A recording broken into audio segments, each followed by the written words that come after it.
This side. Back up assist.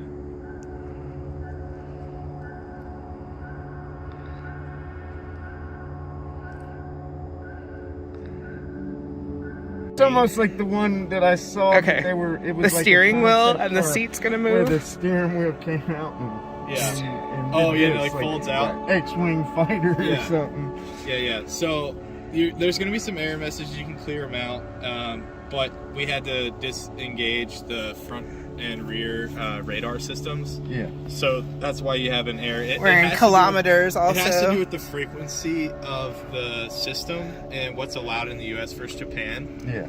So you're going to be able to fully customize the meter. Again, in this one, the maps aren't set up because it's still set up for Japan. Mm-hmm. So you don't have any U.S. maps or anything, but you'll have wireless Apple CarPlay and Android Auto. And what about, does it have the capability to put a SIM card in it or whatnot? To have your own hub, like wireless? That I don't know what the Because I capability is. think the new Leaf does. Okay. Has that capability. You're able to make it into a hotspot even if you need to. Maybe it's a satellite card or something. Yeah, so I'm trying to think of what else. It's going to have ProPilot 2.0, so it's going to have hands off